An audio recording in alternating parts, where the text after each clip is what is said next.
Imaginez qu'on vous ait toujours enseigné que la résurrection était un événement unique à Jésus. Un corps qui revient à la vie, un tombeau vide, un miracle à accepter ou à nier. Et si cette idée n'avait jamais été aussi simple? Et si, au lieu de quelque chose à prouver ou à réfuter, la résurrection était une expérience profonde, quelque chose que l'on ne comprend que lorsqu'on est prêt à la voir? Les premiers disciples du Christ ne se souciaient pas de démontrer leur véracité. Pour eux, c'était une réalité qui se révélait au bon moment, comme un éveil intérieur. Et ici se pose une question intrigante, qui, après tout, a été le premier à saisir cette vérité dans toute son essence? Ce n'était ni Pierre, ni Jean, ni la foule. C'était Marie-Madeleine. Ce que peu de traditions religieuses soulignent, c'est que, pour les premiers chrétiens les plus mystiques, la résurrection n'était pas un spectacle historique. C'était un passage, un changement de conscience qui pouvait être vécu, et non seulement observé, discuté ou accepté comme un dogme. Il existe un détail curieux, presque oublié, qui semble déplacé dans le christianisme moderne, une grotte cachée dans les montagnes du sud de la France, connue sous le nom de grotte des œufs. Peu de gens connaissent son existence, et encore moins se demandent pourquoi ce lieu est devenu associé à la femme qui a reconnu pour la première fois le Christ ressuscité. Il ne s'agit pas de rechercher des documents secrets ou de réécrire les Écritures. L'objectif est de comprendre le véritable sens de l'un des moments les plus mémorables de l'histoire de l'humanité. Après tout, la grande question n'a jamais été de savoir comment la résurrection s'est produite, mais ce qu'elle représentait lorsqu'elle était comprise d'une manière qui transformait notre façon de vivre. Marie-Madeleine a compris que la résurrection n'était pas seulement un événement du passé, ni une promesse réservée à l'avenir. C'était quelque chose qui s'est déroulé dans le présent. Elle ne parlait pas de théologie, elle ne présentait pas de preuves, elle reconnaissait simplement quelque chose que les autres ne pouvaient pas encore voir. Ce qu'elle a compris non seulement réinterprète la résurrection, mais redéfinit également le lieu où se produit réellement l'éveil spirituel. Marie-Madeleine n'occupe pas une place commune dans le récit de la résurrection. Sa présence dans l'histoire nous invite à remettre en question la version du christianisme qui nous a été transmise. Il est essentiel de se rappeler que les premiers disciples de Jésus ont été en contact avec ses enseignements avant qu'une quelconque doctrine ne les structure. Il n'existait pas de théologie unique et consolidée, mais simplement de multiples façons d'interpréter ce qu'ils avaient vécu. Certains groupes, cependant, estimaient que les enseignements de Jésus étaient biaisés vers la rigidité et l'autorité. Plus tard, ils seront appelés gnostiques. Ces communautés ne se souciaient pas de défendre des dogmes. Son objectif était de se connecter avec le divin. Pour eux, le salut ne venait pas seulement de la croyance, mais de la gnose, de la connaissance directe et intime. La vérité n'était pas quelque chose imposé par une autorité extérieure, mais quelque chose dont on se souvenait de l'intérieur. Dans ce contexte, la résurrection n'a jamais été réduite à un seul moment dramatique de la fin de l'histoire. Elle était comprise comme un processus, un passage de l'inconscience à la conscience, de l'enfermement à la libération. C'est là que Marie-Madeleine devient impossible à ignorer. Dans les 4 évangiles canoniques, elle est citée comme le premier témoin du Christ ressuscité. Ce seul fait est extraordinaire dans un monde antique où le témoignage féminin était rarement valorisé. Mais la question la plus profonde n'est pas de savoir pourquoi elle a été choisie, mais pourquoi c'est elle qui a reconnu et compris ce qui s'était passé. Des textes non canoniques, comme l'évangile de Marie, montrent les disciples confus, effrayés et peu sûrs d'eux après le départ de Jésus. Ils argumentent sur des doctrines, remettent en question des points de vue et doutent de leurs propres expériences intérieures. Maria, quant à elle, ne se perd pas dans les débats. Elle parle sereinement, rappelle les enseignements transmis en privé et décrit un voyage de l'âme qui traverse les obstacles internes, transformant les ténèbres en lumière, sans échapper au monde physique. Cette représentation troubla les autorités théologiques ultérieures, non pas parce qu'elle niait la résurrection mais parce qu'elle la redéfinissait. Au fil du temps, le christianisme a évolué vers une stabilité institutionnelle, la croyance s'est standardisée, le sens s'est externalisé et le mystère s'est simplifié. La résurrection a cessé d'être une expérience intérieure et est devenue un événement extérieur auquel il faut croire. Les symboles qui pointaient autrefois vers l'intérieur ont été réduits à des déclarations historiques, et des personnages tels que Marie-Madeleine, qui incarnait la connaissance expérientielle en tant que 13e apôtre et reflet du Christ, ont été réinterprétés. Cependant, les symboles ont tendance à persister sous la surface. Ils survivent dans l'art, dans des traditions obscures et parfois dans des lieux. Dans les montagnes arides du sud de la France, il existe un réseau de grottes associées depuis des siècles à la vie contemplative et à la gnose de Marie-Madeleine. Parmi elles, il y a une grotte peu connue et difficile d'accès, appelée Caverna dos Ovo. Bien qu'il ne soit pas mentionné dans les anciens manuscrits gnostiques, c'est précisément pourquoi son symbolisme est important. La tradition gnostique n'a jamais dépendu de lieux canonisés. Il s'intéressait au schéma de l'expérience intérieure, et le sens survit même lorsque les mots changent, car les symboles parlent au-delà de la logique et de la raison. Les parois de la grotte sont recouvertes de formations naturelles qui ressemblent à des œufs incrustés dans la pierre, fermés et enveloppés dans l'obscurité. Historiquement, les pèlerins considéraient le site comme sacré, mais les mystiques y voyaient quelque chose de plus profond. Dans plusieurs traditions anciennes, les grottes symbolisent l'intérieur de l'âme. Les œufs représentent un potentiel en attente de manifestation. Ensemble, ils forment un langage symbolique antérieur au christianisme lui-même, un langage de gestation, de transformation et d'éveil.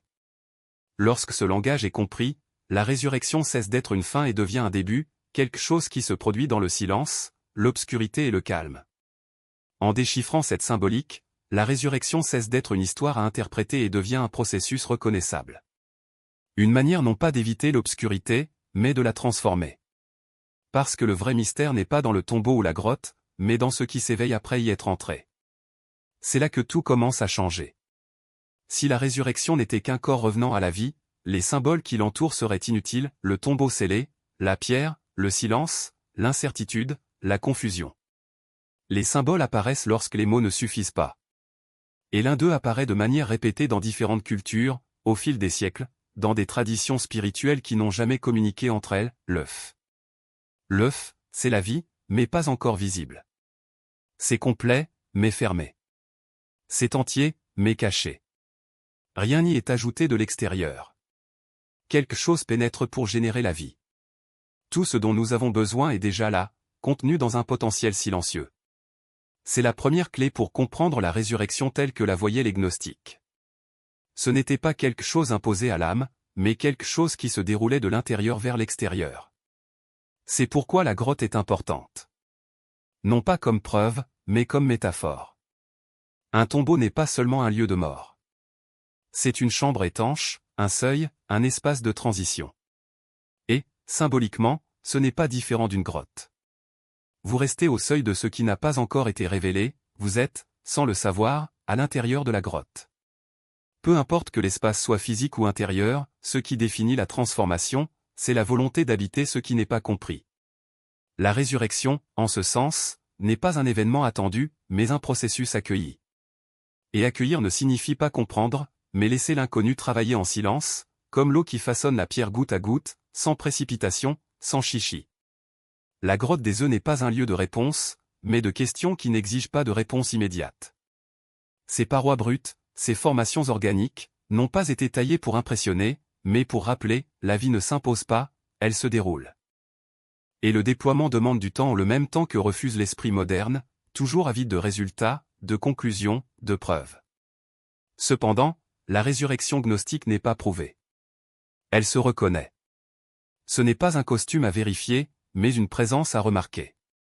Lorsque Marie-Madeleine voit le Christ ressuscité, ce n'est pas le corps qu'elle identifie d'abord, mais l'état d'être qu'il habitait déjà. Il n'y a pas de surprise, juste une reconnaissance. Comme pour dire, oh, c'est toi. Je savais déjà que c'était ici. C'est le cœur de la gnose, la vérité n'est pas quelque chose que l'on apprend, mais quelque chose dont on se souvient. Et ce souvenir n'est pas un acte intellectuel, mais une résonance interne, un écho qui résonne lorsque quelque chose en vous sait déjà ce qui est devant vous. Alors les autres disciples doutent, s'interrogent, demandent des signes. Ils cherchent à l'extérieur ce qui ne peut être trouvé qu'à l'intérieur. Le doute est le bruit de l'esprit qui ne s'est pas encore calmé. La foi, dans ce contexte, n'est pas une croyance aveugle, mais une confiance dans ce qui est déjà en mouvement même invisible, même incompréhensible. L'image de l'œuf rouge prend alors une autre dimension. Ce n'est pas un miracle à admirer, mais un symbole à vivre. Le rouge n'est pas seulement une couleur, c'est la vie qui jaillit de ce qui était contenu. C'est le sang qui palpite, la blessure qui s'ouvre, la limite qui se brise. Et briser n'est pas un acte de violence, mais une nécessité. Ce qui est prêt à naître ne peut pas rester enfermé. La coque se brise parce que quelque chose à l'intérieur ne rentre plus. De même, la résurrection n'est pas un retour à la vie antérieure, mais l'émergence d'une vie nouvelle, qui n'est plus soumise aux mêmes règles, aux mêmes peurs, aux mêmes prisons. Ceci explique pourquoi la crucifixion et la résurrection sont indissociables. L'un n'existe pas sans l'autre. La croix n'est pas seulement un instrument de douleur, mais le symbole de ce qu'il faut laisser derrière soi, les identifications, les certitudes, les masques qui soutiennent l'ego. Quand le Christ dit « Père, pourquoi m'as-tu abandonné ?» ce n'est pas un cri de désespoir, mais une reconnaissance que l'ancien moi n'est plus utile. Et c'est dans cet abandon que la résurrection devient possible. Non pas comme une récompense, mais comme une conséquence. La pression de la croix est ce qui brise la coquille. Sans cela, il n'y a pas d'urgence. La résurrection ne peut donc pas être enseignée. Cela ne peut être que vécu. Il n'y a pas de manuel, il n'y a pas de formule, il n'y a pas de chemin garanti. Chacun porte sa propre grotte, son propre œuf, sa propre pression. Ce que les gnostiques ont compris et ce que la tradition officielle a souvent oublié, c'est que l'éveil n'est pas un événement collectif, mais une expérience intime. Ce n'est pas quelque chose que l'on célèbre une fois par an, mais quelque chose que l'on reconnaît dans la vie de tous les jours, dans les petites ruptures, dans les moments où quelque chose en soi refuse de rester le même. La question n'est donc pas « la résurrection a-t-elle eu lieu ?» mais « qu'est-ce qui est encore scellé en moi ?» Où vous accrochez-vous encore aux anciennes méthodes? Où cherchez-vous encore la sécurité plutôt que la vérité? Où fuyez-vous encore l'obscurité au lieu de l'habiter? Car la lumière n'est pas le contraire des ténèbres, mais ce qui en émerge. Et émerger n'est pas un acte de force, mais d'abandon. S'abandonner au temps, au processus, à ce qui ne s'est pas encore révélé. La grotte aux œufs n'est pas un endroit pour les touristes. C'est une invitation. Une invitation à descendre, à attendre, à faire confiance à ce qui ne se voit pas encore. Et surtout un rappel, la résurrection n'est pas quelque chose qui arrive à vous, mais à l'intérieur de vous. Quand quelque chose en vous se brise enfin, ce n'est pas la fin, mais le début. Ce n'est pas la mort, mais la naissance. Et la naissance, comme toutes les naissances, est sale, douloureuse, inévitable. Et finalement silencieux. Laissez l'incertitude extérieure demeurer et vous entrez dans la grotte. L'ego veut de la certitude, du mouvement, des garanties et des progrès qu'il peut mesurer, mais la transformation intérieure suit un rythme très différent. La résurrection exige une attention patiente, ni passive, ni forcée, mais réceptive. Alors, au lieu de demander comment puis-je m'éveiller, demandez-vous, qu'est-ce que je refuse de laisser se dérouler? Remarquez à quelle fréquence votre attention s'éloigne du moment présent, à quelle vitesse vous recherchez le bruit lorsque le silence approche et à quel point il est inconfortable de ne pas savoir ce qui va suivre. Ce ne sont pas des obstacles. Ce sont des signes qui indiquent la coquille. Il existe une pratique simple, pas une technique, mais une ligne directrice, s'asseoir en silence sans chercher à réaliser quoi que ce soit. Ne méditez pas en vue d'un résultat. Ne visualisez pas une évasion ou une forme définitive. Restez simplement. Laissez les pensées surgir et tomber sans les suivre. Laissez les sensations aller et venir sans les nommer. L'envie de faire quelque chose passe sans que vous ayez à y obéir. Au début, il semble que rien ne se passe. C'est la fermeture. C'est là que la plupart abandonnent. Non pas parce que rien ne se passe, mais parce que quelque chose se prépare sous la surface, quelque chose qui effraie l'ego. La résurrection n'est pas dramatique lorsqu'elle se produit en vous. C'est intime et presque ordinaire. On ne devient pas quelqu'un d'autre. Arrêtez simplement de vous accrocher à celui que vous pensiez être. Les couches de masques égoïques que vous avez construites depuis votre naissance. C'est pourquoi la voie gnostique n'a jamais été axée sur la perfection morale ou les systèmes de croyance. C'était une question de reconnaissance.